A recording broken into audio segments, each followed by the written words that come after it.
3 days later, she came back. She goes, I'm starving. Let's do it. Yes, I love this country. I've been doing comedy 30 years. I used to do bad comedy and drinking and drugs and stuff. And one time someone invited me to church and everything changed. I was single. Any single people? Wow, really single. Wow, let me encourage you a little bit. I was single. I said, God, you know more girls than I do. I'll make you a deal. I promise you, I will not watch pornography, I will not date, I will not touch a woman, I will not lie to a woman. I will just keep myself pure. But I want a beautiful wife with a rich father that memorized the entire Bible. And let your will be done. And I waited, and came that evil day, Valentine's Day, when you're single. I'm like, you know what? Your father doesn't have to be rich. He'll take care of us. Beautiful, and the New Testament is fine with me. Another year I started losing hair. It's painful on a man. I'm like, you know what? She doesn't have to be beautiful. It's just okay. And yeah, the book of John is fine with me. Another year I started gaining weight. Guys, we gain it all right here, right? When you start erasing your phone messages without touching it. Or you can't hear it ring anymore. Pizza Hut. I didn't call you. My fat called you. While you're at it, make it a large pepperoni and hurry up. I said, you know what? Just bring her. I'll just talk to her. Just anybody, Lord. And I waited. In 1995, my father's dying at Hoag Hospital in California. He goes, son, when I die, would you do me a favor? I said, sure, Dad. He goes, would you go to Israel for me? I said, sure. He said, would you go to the Gaza Strip for me? I said, no. Have you heard of the Gaza Strip? The Hamas people, death to America, but they're wearing a Nike shirt. Separation of church and state.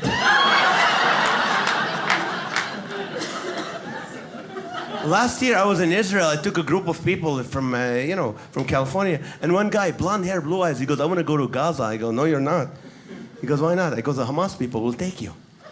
He goes, "I love Hamas."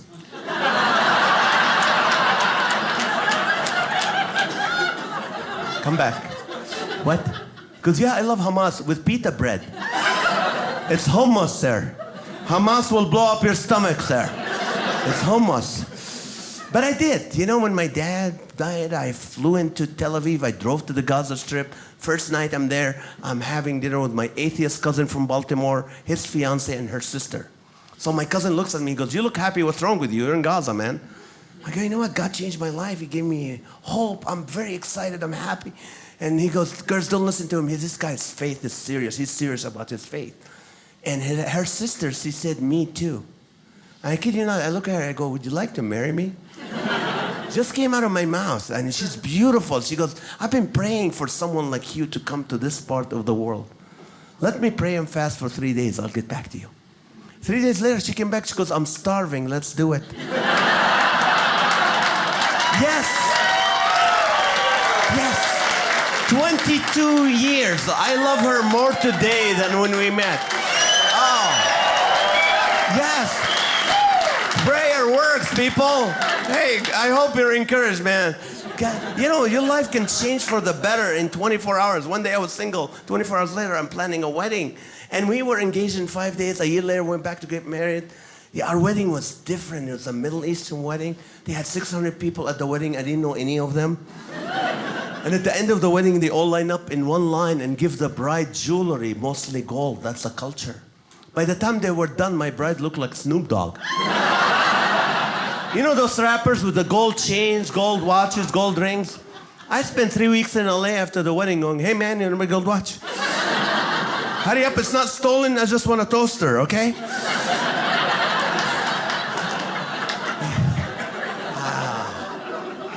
I am from the Middle East, but ever since September 11th, I feel so Mexican.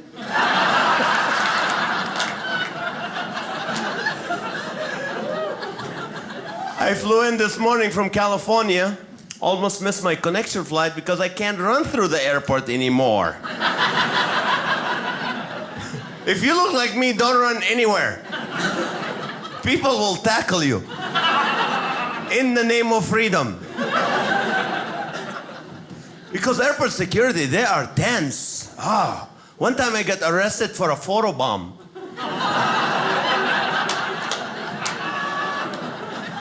Because I feel my job is to comfort you on the plane. That's my job. How many of you have flown since September 11th? Wow. Aren't you glad I was not sitting right next to you on the plane? Because I don't care how politically correct you are, you get nervous when I'm sitting next to you. I had a priest shouldn't be scared of dying, right? He was shaking like, you're not Middle Eastern, are you? I go, yes, I am.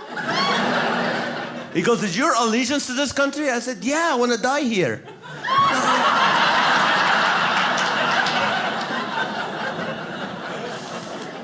Because it's hard being Middle Eastern nowadays. Like, I watch the news every night. Whenever there's a shooting or bombing, please, Lord, don't let it be a Middle Eastern, please, no. Hurricane, let it be Hurricane Bob, Hurricane Matthew, not Hurricane Abdul. Or Hurricane Ahmed is coming to Provo. Because you have to understand, whenever these terrorists do something, we Middle Eastern people cannot do it anymore. Like, I can't fly a plane anymore. I can't rent a truck anymore. I can't buy knives at Bed Bath & Beyond anymore. I have to wait 2 weeks for a federal background check. What are you gonna need them for? Salad? What happened? We used to be your 7-Eleven people, remember? That's us. Where did we go wrong? We stayed up all night for you people.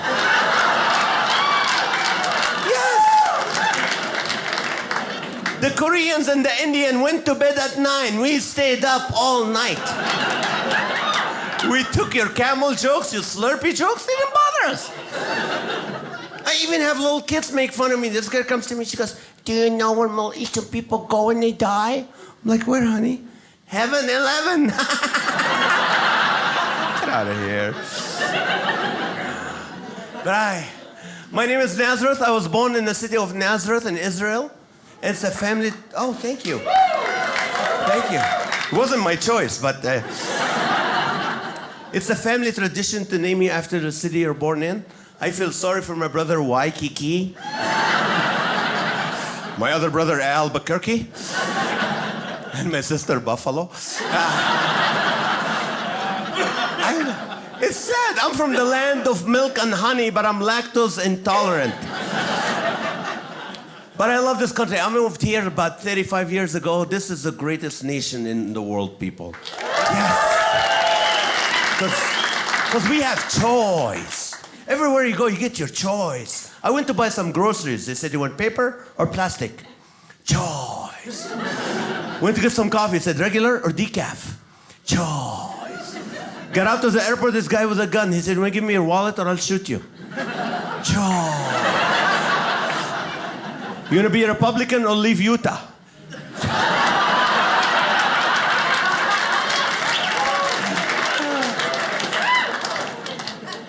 I live in California.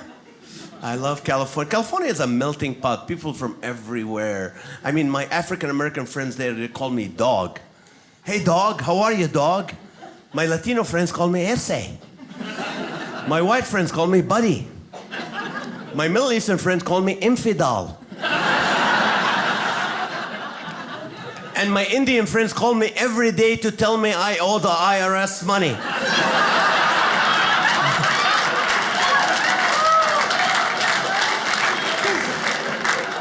Don't you? See, I don't lie. I don't lie. So I get these telemarketers always trying to stuff. You know, I don't want to lie to them or hang up. I go, yeah, I'm ready to buy.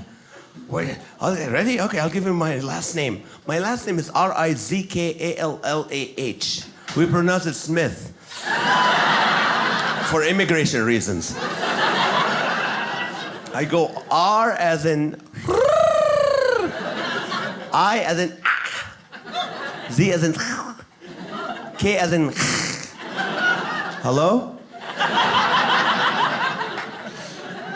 But I love this country because we are a capitalist system. Let me explain capitalism to some of you. Capitalism means from the day you're born till the day you die, someone's gonna sell you something. See, you're born and the Huggies diaper and Pampers will come after you. Then Fisher Price will come after you. If you're a girl, Mattel and Barbie will come after you. If you're a boy, Sony and Microsoft will come after you. Then the whole world will sell you stuff. And if they can't sell you anything, they sell you insurance. Never buy insurance from a Christian insurance agency. Because to them, everything is an act of God and they will not cover it.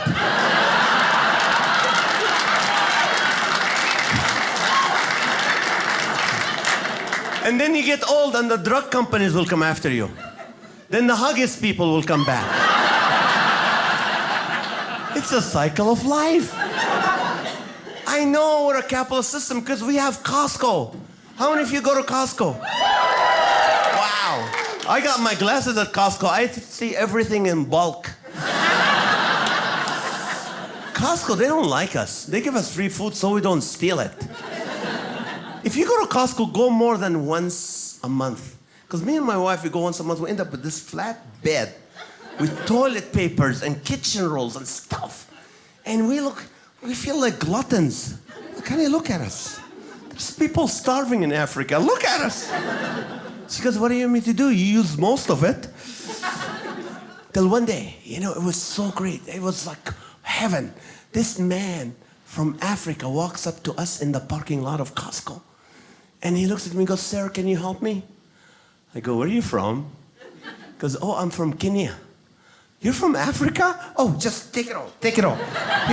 Here's $40. Just take it all. He goes, no. I just bought a big screen TV. I want you to help me put it in my SUV. God bless America. We are a capitalist system and we love to eat. Yes. This is the only country in the world where you can take French toast, English muffin, Canadian bacon, and call it the all-American breakfast. Yes. It is.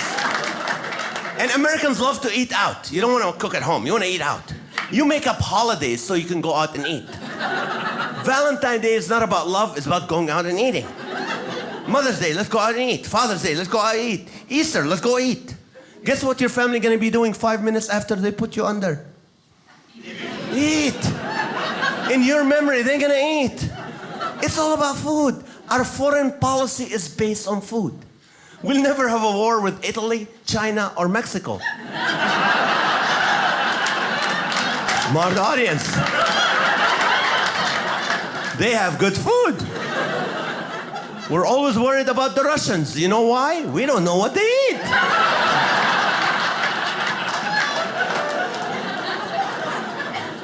It's all about food. And I'm a carnivore. I know if you're vegetarian, God bless you. I'm a carnivore. When I was born, my pacifier was a drumstick. And I love American steak. The first time I came to this country, I went to the restaurant and said, I'd like some American steak. And the waiter goes, what kind? I go, the neck, the back, the leg, any part. He goes, you want sirloin, you want London broil, you want shanks, you want ground? Why do they have all these names for the cow? Does she know that? Have you ever seen a cow walk by, go, oh, I fell and I hurt my tri-tip. Oh, my filet mignon is gonna be swollen now. Hey, does this dress make my brisket look big? I love to eat, and I love burgers. And I live in California. In California, people want to tell you what to eat and what not to eat. But there's always like wealthy neighborhoods and poor neighborhoods in California. How can you tell? By what men are wearing while riding their bicycles. If they have helmets and spandex, it's a rich neighborhood. Wife beaters and jeans, it's a bad neighborhood. So I went to get my steak at, a burger at this place in, Santa Monica, and they have cheeseburgers and fries, but they also have tofu and health food drinks. It's like having Israeli and Palestinian food in the same place. The food is good, but the client's gonna clash.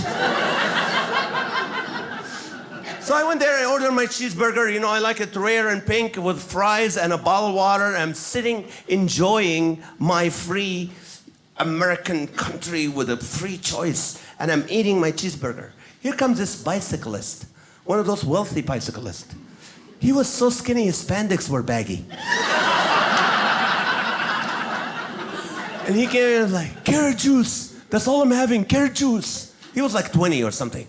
So I'm looking at him, I'm honestly admiring the guy. I'm like, wow, look at him, he's so disciplined. So he looks at me, looks at my burger, and he goes, ew. I'm looking, I'm insecure. I'm like, what? What did I do to you, man? He goes, look at that, ew, why don't you go bite a cow? I'm serious, I don't know him. Have you ever done this where you go, Lord Jesus, stay out of this one? No, I got him. Let me at him. Forgive me later, let me at him. I know what you're gonna say. Turn the other cheek. This guy has no cheeks anywhere.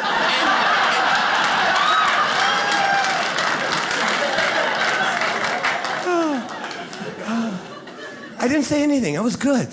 He went to the bathroom, came back, looks at my water bottle. He goes, oh, plastic. That's great for a green planet. I got mad. I said, sir, I watch Discovery Channel. Our planet is blue. Bad. Lamaze. Anybody been to Lamaze? It's a French word that means don't waste your money. The baby's gonna come out anyway. We had a beautiful baby boy. We named him Newport Beach. 2 years later, we have baby Carol. It's a beautiful girl, and we thought we're done. 7 years later, we have baby Tally. Tally is Hebrew for oops. And I love my kids. You know, I'm the youngest of 3 boys, and I remember when my dad used to take us on long drives. We'd be in the back seat fighting and screaming, are we there yet? And my dad would go, stop guys, stop fighting, we're not there yet. Now my kids, I took them on a 5-hour drive the other day. They were quiet. I had to reach out and shut their phone screens. Hey, what are you doing? Don't ask Google, ask me. Don't go on Snapchat, talk to your mom. And my wife goes, what did you say? Ever since I got the Verizon family plan, I don't have a family anymore. I come home, one on the iMac, one on the iPhone, one on the iPad. I have to call him by their username to get him to listen to me. And my kid, you know, he bought me this hydro flask. You know what I'm talking about? This water thermos that you drink. No man should be drinking like that. It sucks your testosterone out. And I tried to drink while I'm driving. I put it on the steering wheel. I look like a hamster going.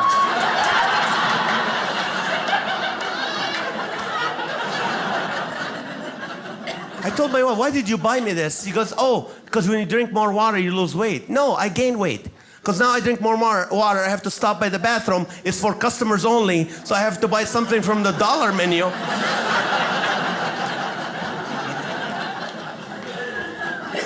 And then they got me a new iPhone. I think Siri wants to deport me. I go, call home. Not Homeland Security, call home. Any fathers in the room? Any fathers? Yes. One of the hardest things that happens to a father happened to me a few months ago. My 18-year-old daughter, we were sleeping 3 in the morning. She comes to our bedroom, and she drops. It was dehydration, but we didn't know. We were so scared. We called 911. Oh, they were there in 2 minutes. My wife goes, don't open the door yet. Look at the house. It's a mess. Come on. You're not going to open the door like that. Fix up your hair, dude. And we open it, and these big, firefighters come in, and they go, what's her vital signs? I go, she's a Capricorn, 5.0 GPA, middle child.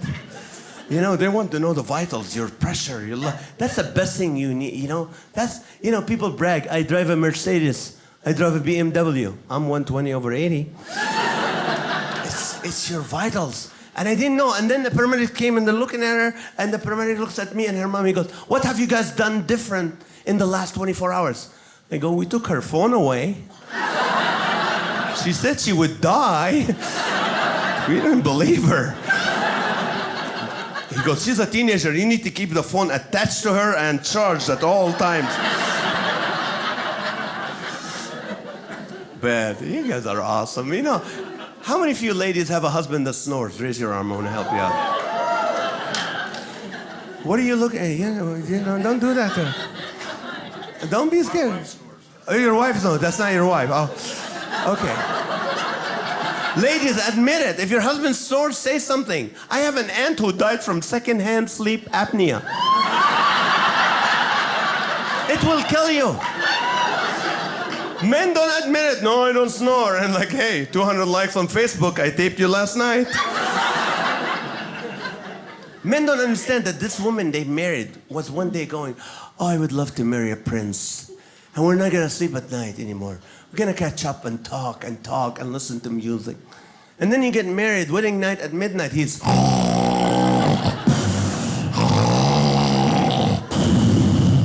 But you're still madly in love. You go, oh, my honey needs oxygen. Tilt your head, honey bun, you're making little noises. 2 years later, you still have not slept since wedding night. He's still... But now your attitude have changed. You look at him and look up and say, just take him. Moses killed an Egyptian and you forgave him. Let's just call it a pillow fight that went wrong. Ah! 5 years later, you no longer sleep in bed next to him. You're just standing there staring at him. I don't respect you. Look at you, you oxygen hog. You suck the roof when you inhale. And you start treating him like a dog. Roll over, roll over. He goes, what? Lay down. 10 years later, he has the machine now. Go, I should have listened to my mother.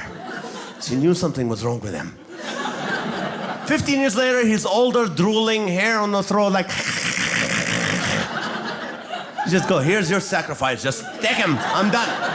Send me to India. I'll do any work. Just... What does he sound like? Bad? Some of them sound like a Harley Davidson that needs tune-up. They'll be...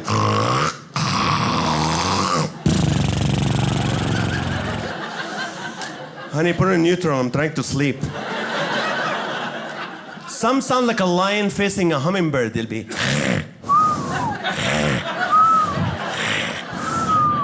Some of them scare you. They'll be... Wake up, we have a mortgage. Wake up. Not in this economy, you're not leaving. Good one. I don't know why I don't snore from the Middle East with like Jewish people. We snore when we talk. Hi, how are you? And my wife doesn't snore either. So we hear every noise that happens downstairs. We have a fridge that waits for us, I know it. To go to bed and the ice cubes will go... And my wife would go, what was that? I go, I don't know. I get scared too, you know what I mean? She goes, go down and check. It's your turn. I went the last time. But you're the man. What if it's a female burger? One time I was doing the Grand Ole Opry in Nashville, Tennessee, home of country music. God bless America. And after the show, they gave me this suite at the Opryland. Two big beds. Forgot to book a room for my road manager and the crew. And I go to the road manager and said, hey, I have an extra bed. He goes, no, you're the artist. I'm like, oh, come on. So he's older, he's sleeping, I'm sleeping. I wake up to hear someone cutting a tree. And eating Doritos at the same time. Like...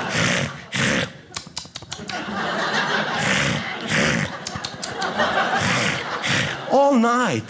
So I put my headphones on, I put it on Drake and rap. It's the loudest thing I could come up with. It didn't help, it was like...